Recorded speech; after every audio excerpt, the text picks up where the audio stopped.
টঙ্গীর তুরাগ নদীর তীরে অনুষ্ঠিতব্য ৫৮তম বিশ্ব ইজতেমার দ্বিতীয় পর্ব আয়োজনের লক্ষ্যে আজ আনুষ্ঠানিকভাবে ইজতেমা ময়দান সাদপন্থীদের কাছে হস্তান্তর করেছে প্রশাসন। আগামী ১৪ থেকে ১৬ ফেব্রুয়ারি এই পর্ব অনুষ্ঠিত হবে। তবে প্রশাসনের পক্ষ থেকে ইতিপূর্বে স্পষ্টভাবে জানানো হয়েছে এটি হবে সাদ অনুসারীদের জন্য টঙ্গী মাঠে সর্বশেষ ইজতেমা। সাদপন্থীদের নৈতিকভাবে দুইবার হামলার কারণে তাদের ইজতেমা করার অধিকার হারিয়ে ফেলেছে, তারপরেও সরকারের পক্ষ থেকে তাদেরকে একটি সুযোগ দেওয়া হয়েছে এবং প্রজ্ঞাপনে যেটা বলা হয়েছে যে এইবারই শেষ ইজতেমা, এর পরের বছর থেকে সাদপন্থীরা এইবার ইজতেমা করলে পরবর্তী বছর থেকে সাদপন্থীরা টঙ্গী ইজতেমা মাঠে আর ইজতেমা করবে না। এই সিদ্ধান্তের সাথে একমত পোষণ করলে তো সাদপন্থীরা ইজতেমা করতে পারে। আজ রবিবার বেলা 11:30টায় গাজীপুর জেলা প্রশাসনের অস্থায়ী সমন্বয় ক্যাম্পে আনুষ্ঠানিকভাবে মাঠ হস্তান্তর করা হয়।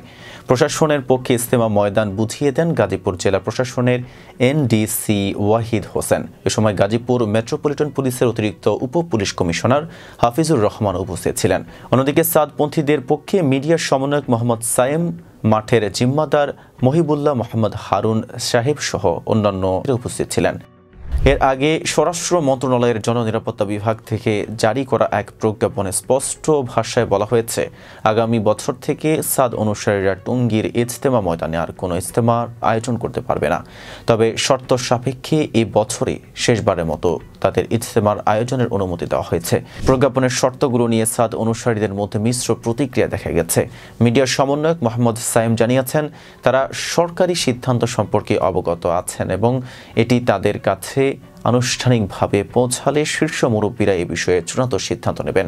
এরই মধ্যে আজ জাতীয় প্রেস ক্লাবের আব্দুল সালাম হলে এক গুরুত্বপূর্ণ সংবাদ সম্মেলন অনুষ্ঠিত হয়।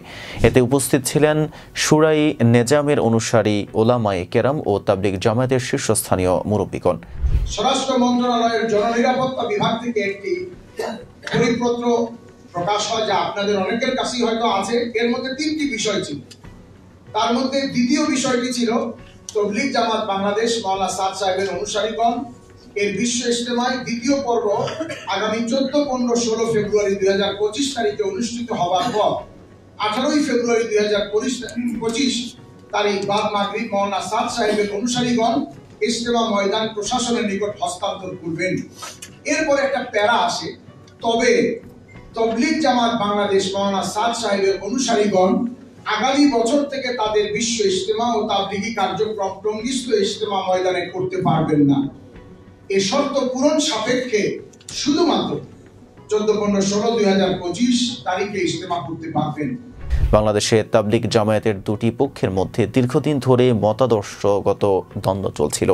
ভারতের মাওলানা সাদ কান্ধলভির অনুসারীদের সঙ্গে বাংলাদেশি শুরাই অনুসারীদের বিরোধ নানা সময়ে সংঘর্ষের রূপ নিয়েছে।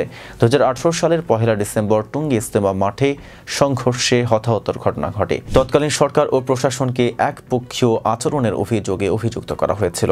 2024 সালের 18 ডিসেম্বরও একই ধরনের সহিংস ঘটনা ঘটে, যেখানে সাদপন্থীদের হামলায় শুরাই অনুসারীদের 4 জন নিহত এবং শতাধিক আহত হন বলে অভিযোগ ওঠে। এই ঘটনার পর থেকেই সাদ অনুসারীদের ইজতেমা মাঠে প্রবেশের বিষয়ে ব্যাপক বিতর্ক সৃষ্টি হয়। প্রশাসন ও সরকার উভয় পক্ষের সাথে আলোচনার মাধ্যমে চলতি বছর ইজতেমার 2 পর্ব আয়োজনের সিদ্ধান্ত নেয়। তবে ভবিষ্যতে সহিংসতা এড়াতে এবং শান্তি শৃঙ্খলা বজায় রাখতে কঠোর সিদ্ধান্ত গ্রহণ করা হয়। এই সিদ্ধান্ত অনুযায়ী সাদ অনুসারীরা 2025 সালের পর টঙ্গীর ইজতেমা মাঠে আর কোনো ধরনের কার্যক্রম পরিচালনা করতে পারবেন না। রাকিবুল ইসলাম রইসের প্রতিবেদনে থাকার সাথে ছিলাম মেহেদি হাসান। ফেজ দ্য পিপলের সাথে থাকার জন্য ধন্যবাদ।